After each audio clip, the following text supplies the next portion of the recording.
looking good, and you smelling nice. You are powerful. This is not a game. You were made for this. Welcome to the endless rain. You got it, we don't ever think twice. You looking good, and you smelling nice. You are powerful. This is not a game. You were made for this. Welcome to the endless rain.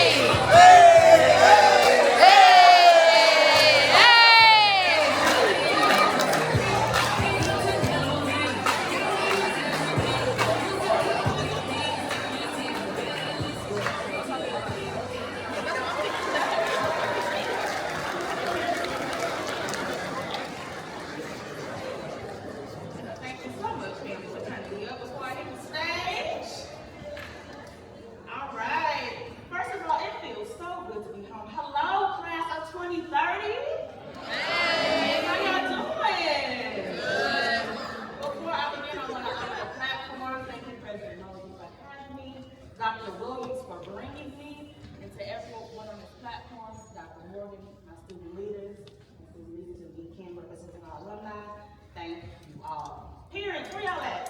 All right. Your hard work has paid off finally. All right, well, as my nephew, Gabe, stated, I am Elle Michelle. And 15 years ago, I sat in those same seats that you're sitting right now, about to find out that everything we just sang in that affirmation was already within me before I wrote that song. Tonight has one message underneath everything else, so I'm going to say it now and I'm going to keep saying it. Legacy moves at the speed of relationships. Say it with me. Legacy moves at the speed of relationships. You like that? Yeah. I'm about to tell you all my whole Lincoln story. And everything I gave you afterwards is proof of that one sentence. Legacy moves at the speed of relationship. Before I tell you about Lincoln, you need to know where I started, where I came from. So here's a little bit about me. And I'm being transparent with y'all because y'all are my Lincoln family, right? Yeah. So a little bit about me is that my father struggled with addiction, and he was never a part of my life. I never met him. I grew up in a single-parent home, raised by my beautiful, strong, black mother, Dolores Lane. That's my grandma! She worked hard every single day to give me a better life, but better than she had.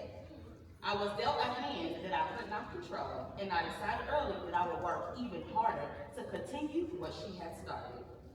Transparently, y'all, Lincoln was never my plan. I graduated high school with a 2.3 GPA. Grew up in St. Louis and had never even heard of Lincoln University. So when I got serious about applying for college, I went out of state and drove to a school in Georgia with my entire life packed in 3 suitcases. When I arrived, I was $40,000 short of tuition, and the last dorm had been assigned to the person standing directly in front of me in line. In minutes, I was broke, and I had nowhere to live. And my mother and I spent the next few hours in our hotel room applying for more than 20 scholarships. And we decided by morning that this was simply a sign to move on. What I did not include in my bio was this. In high school, I was a varsity cheer captain by day and a fashion designer by night, hosting sold-out fashion shows across St. Louis. One night, backstage at St. Louis Fashion Week, a group of designers asked me a simple question. What are your plans for college? I replied, I think I'm too broke to go to college. They asked, why have you never applied to Lincoln University? And I told them, I just had never heard of it. They began to tell me about how much this school changed their life for the better. And one of them looked me dead in my eyes and said this, I can see you as the queen. I laughed and I said, a queen? What is this, Harry Potter? I applied, and weeks later, I got in. Moving day, I arrived at campus for the first time with my mama, and my stomach is in knots. Can y'all relate? No. Yeah. So when y'all left, we left our belongings in the car, and our first order of business was financial aid. I needed to know that before I unpack a sock, a shoe, that I can even afford to be here. So we get to financial aid, and I was called to the front of the line by a man named Mr. Robinson and Mr. Westbrook. Mr. Robinson flat out asked me, "Who did your paperwork?" And I panicked because I thought I did something wrong. And so I answered nervously. I said, "I did it myself." He told me I was the first student that summer to submit my paperwork perfectly. My mom and I looked at each other. We said, "Child, that's because we had a lot of practice over the summer." Mr. Robinson then offered me a job in financial aid immediately. That was the beginning of legacy moving at the speed of relationships, and I had not even unpacked a single box yet. That same day, I heard about cheer tryouts. My mother said, "I'll move you into your residence hall. You go get ready for tryouts." I go to tryouts. I learn the moves. I make the team, and I earn a scholarship under the Mama Liz. This was the beginning of legacy moving at the speed of relationships. The very next day, I discovered vocal ensemble auditions with Miss Gigi, tried out as a soprano, and walked out in alto. Something that I would learn to appreciate later in life. Again, this was the beginning of legacy moving at the speed of relationships. Within 48 hours on this campus, every need I walked in with had been met. Not because of a scholarship formula, but because people showed up for me one relationship at a time. I was skeptical about a place I had never seen with my own eyes. But God met me here before I even unfinished packing. My mother left the next day after convocation, confident, assured that this was the right decision and that she was leaving me in good hands. And then it hit me hard, y'all. I was on my own. So I thought. Initially, I majored in journalism with dreams of becoming a public relations director in fashion and film, interned at the TV station, and later became an intern, spending most of my time DJing at KJLU. I split the rest of my time between class, the library, cheer practice, and church. So much church that my classmates started calling me church girl. I closed freshman year with a 3.7 GPA.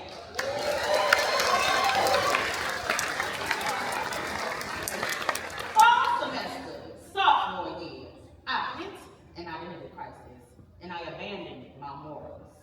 I didn't want to be church girl no more. I wanted to be fun girl. So, I became an orientation leader and a campus activities board intern, chasing friends and fun. I was already having a rough season when my mom called to tell me two things that hit us at once. One, we had lost contact with my brother who was serving in the military. And two, she had been relocated to St. Louis to Cincinnati for a job. And so when she called to tell me the news about my brother, she also told me that she had been living in a domestic violence shelter for the last 3 months. I didn't know how to process my emotions, my fear, the anticipatory grief, wondering the worst about my brother. And so in true fashion of not knowing how to process things, I started making choices that were not good for me. The guilt was heavy because here I was on this campus, going to parties while the very people who fought and labored hard to get me here were fighting for their lives. I started drinking, y'all, a lot, crashing out at parties, and acting completely out of character. A group of student leaders, much like the ones you saw welcome you into this room tonight, they saw me over the next couple of months and started pulling me to the side. My Miss Lincoln from my freshman year by the name of Sasha Perry knocked on my dorm room. She sat on my bed and flat out asked me, "What is happening with you? All of the leaders know what you want to do next year, but you aren't setting yourself up in a positive light. What support do you need to get back on track?" Having a student leader like that, only a year or two older than me, calling me out without judgment, that was the first for me. I wasn't being bullied, I was being held accountable.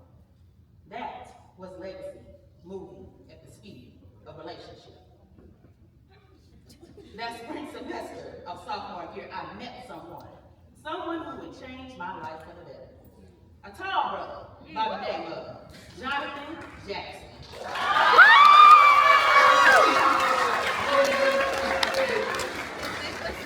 If you don't know Jonathan Jackson, aka he's the kind of person who lifts the energy in any room he enters. Am I right? Yeah. We became instant friends. Wasn't too much talking. I looked at him, he looked at me, it was locked in. Okay? He helped redirect me in one of the toughest times of my life. We attended church together, studied together. He listened to my struggles and I listened to his. One thing about Jonathan is that after his freshman year, he took off a year from school. So by the time I was meeting him, he was coming back to handle business. Just what I needed in that season. We both faced challenges. We both needed each other. Jonathan is what you call get it out the mud and so on. We stretched every dollar we had. And you've never really been broke until you reused the same Sonic coupon so many times to the point where every location in Jeff City knows your face. Like that's how broke we were. But not at all. You're not broke at all. Jonathan was my brother, and 13 years later, he is still my brother and my best friend. My best friend and maid of honor who stood beside me at my own wedding, alongside our other best friend, who's also a Lincoln University graduate, Christian Thompson. And here we are, the three of us, still going strong, more than a decade later. That spring semester, Jonathan and I were driving back home from St. Louis at 3 a.m. Do not suggest it. And at that time, I totaled my car. In that moment, it felt like a disaster, but looking back, I had no idea how timely God was moving, because the insurance money from that wreck was exactly what I was able to hand my mother to help her move back home to St. Louis. My mother's a soldier. She never asks for help. She's a single parent. She figures it out, and she keeps it moving. But for once, I was actually able to help her. I was in a position to give back to her, so I did.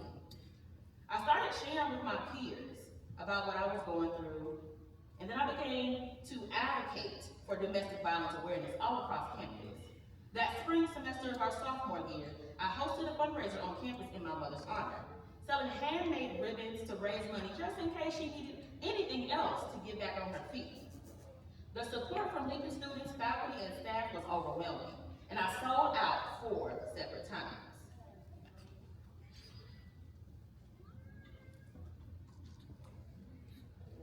By the end of sophomore year, I had built relationships at every level of this campus. I had mentors from the president to my peers. I was a role model again. I found myself again. I was someone my peers could turn to for advice, for encouragement, years before I would even call that a career. I was later offered a job that I didn't even apply for at the Truman Building, downtown, right in front of the Capitol, reviewing applications for minority and women-owned businesses. And later, I was called for an opportunity from the Thurgood Marshall College Fund for a job at the USDA in Puerto Rico. That sophomore year, I ended with a 3.0 GPA.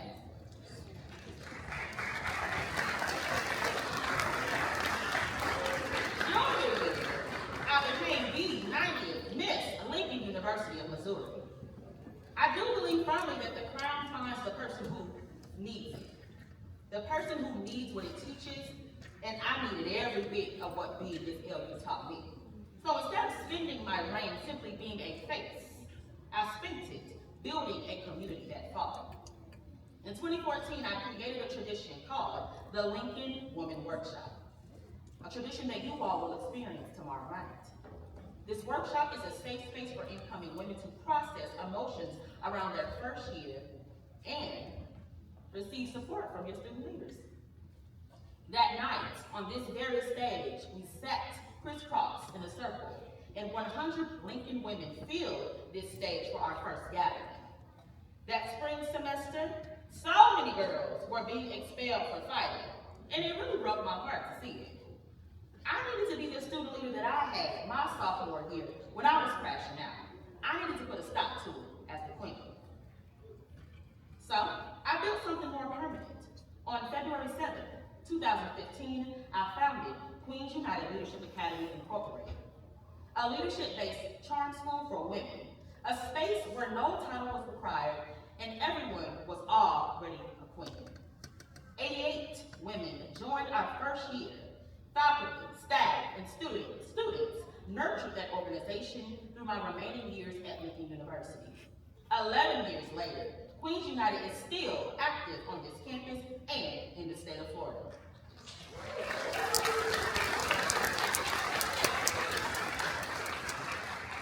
If you ever get a moment, drive up to Duncan Street, look to your right, and you'll see we have an Adopt a Highway sign at the foot of campus, and it says this highway is dedicated to Queens United.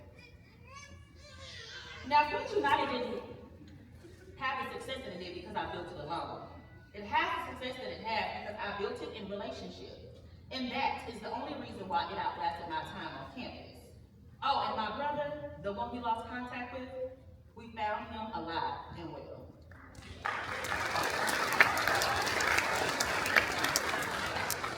Class of 2030, you have 4 years to plan, and you are allowed to walk in tonight without having the entire map drawn. You have 4 years to pivot. Someone in this room will change their major the way that I did, and that is not a failure. That is precision. That means you are paying attention to who you are becoming. You have 4 years to perform, not for applause, but by showing up. Show up to office hours. Show up to an organizational meeting. Show up to a relationship that looks small tonight, but may turn into your lifelong best friend, your business partner, your financial aid miracle 13 years later. From now, I promise you, my entire life pivoted because of the people who simply showed up for me first, and I showed up for them in return. That's the framework. Now here's exactly what I want you to do with it though, because the economy you are stepping into makes this timing a gift, not a coincidence. I did not come here to tell you all of my business, even though I just did. And I didn't come to make you cry either. I came to help you launch your legacy that will move at the speed of relationships, to equip you and to assure your parents that Lincoln University is the best plan I could have agreed to when I entered in 2011. Now I know some folks would rather stay quiet on the creek about what I'm about to tell y'all, but I'm here to keep it real. This labor market is tight. Entry-level jobs are asking for experience that entry-level should not even require. The oil reserve is the lowest it's been since the 80s. And we're at war. This is a recipe for a recession, but that news should not scare you. It should motivate you. Because you are here for 4 years building and bettering yourself. While the job market sorts itself out, you get to become undeniable. But hear me, none of what I'm about to tell you works without your effort and commitment.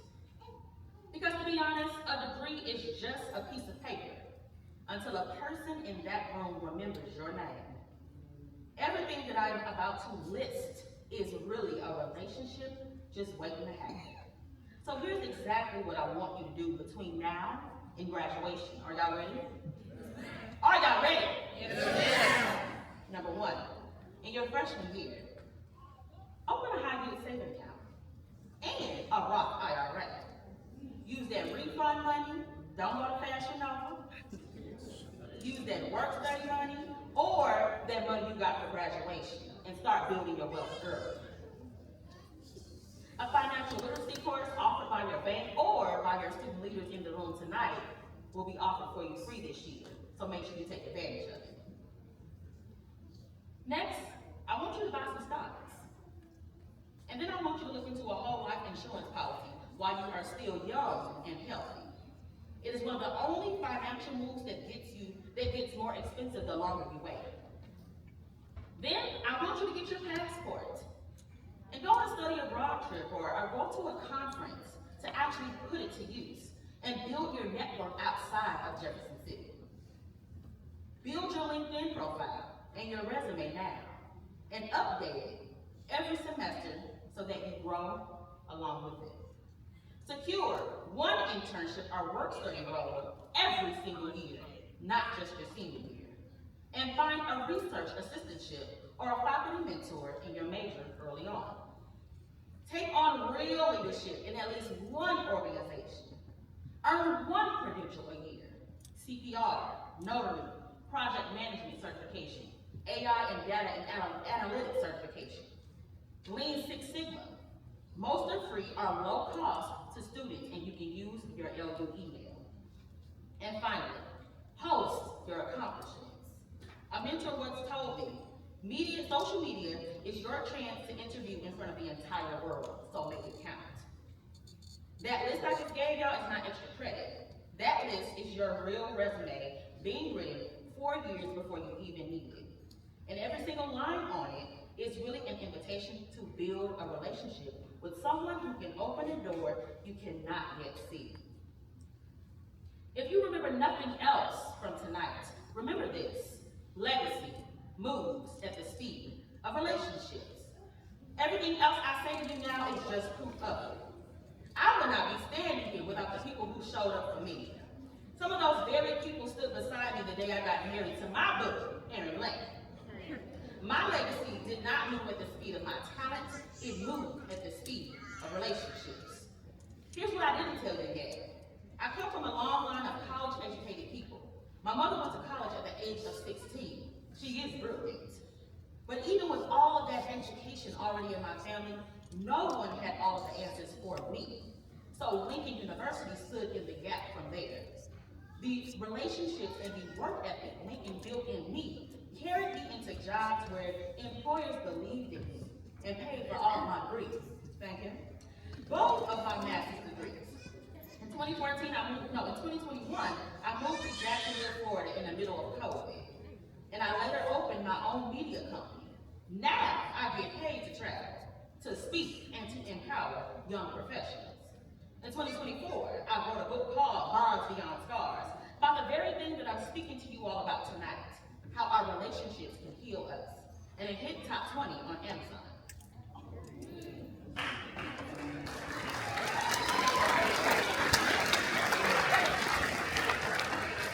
That journalism and public relations dream I had freshman year came right back around.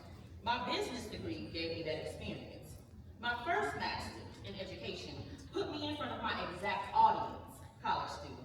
And my second master's in clinical mental health counseling made me a therapist to the next generation. I'm telling you this because having a plan matters, but so does staying curious enough to learn new skills and let life surprise you. I learned almost everything I know by being in relationships, by sitting in rooms with people smarter than me. That is how I built the life I actually wanted. That's what legacy, moving at the speed of relationships, built for me. Here's what living it out looks like for you, starting now. Number 1, be a bonfire in a cold world. Build warm, inviting spaces for people to do life together. The way this campus built one for me, and the way I built Queens United. Because you cannot move at the speed of relationships if no one feels safe enough to be close to you. And do no harm on your journey. My mentor told me that during Lincoln University's convention in San Francisco one year. He was the president for the Student Convocation in the 80s, and he still tells me that today. Niece, do no harm on your journey. What that means is don't simply seek out relationships for what you can gain. Show yourself friendly and trustworthy. Check on people even when you don't need anything. Be present, be visible, be unforgettable. But no matter what, do no harm on your journey. And here's where it brought me. 13 years later, it brought me back to this very stage to stand in front of you with one charge: to empower the next generation of Lincolnites. This is your endless reign. You will meet challenges, you will meet lifelong friends, and most importantly, you will meet yourself. I asked the student leaders 2 questions last night. Number 1, what are you carrying? And 2, What are you building right now? Each of you is carrying something from the life you once knew into the life that you are now creating. Will what you're carrying positively impact what you are building? If not, guess what we're going to do? We're going to let it go.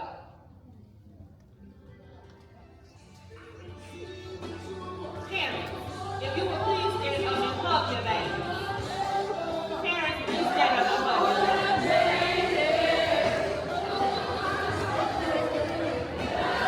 And students, please tell your parents thank you.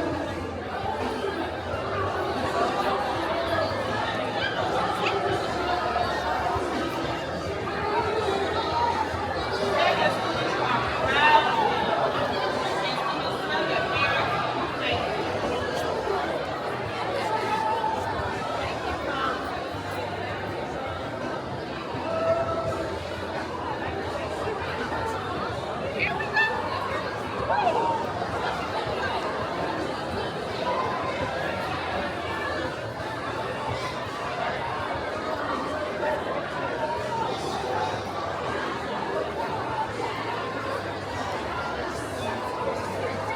If I may have your attention, parents and students, and we can fade the music real quick.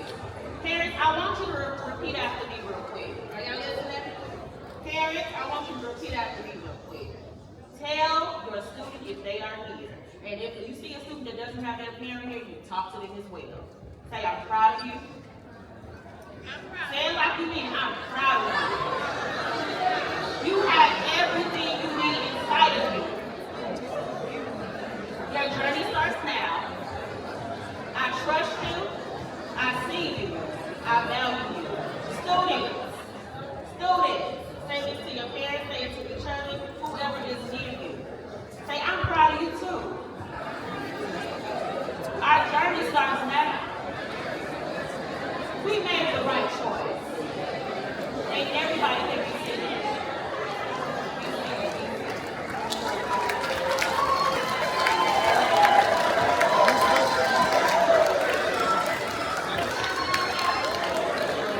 Every part of our life traces back to relationships. Our relationship with one another, our relationship with God, our community, and most importantly, our relationship with ourselves. So class of 2030, as your endless reign begins, remember, it will never be about a title. It will always be about your impact and how you show up in your relationships. As we said earlier, you got it, queen. You got it, king. Don't ever think twice. You're looking good and you're smelling nice. You are powerful. This is not a game. You were made for this. Now welcome to your endless reign.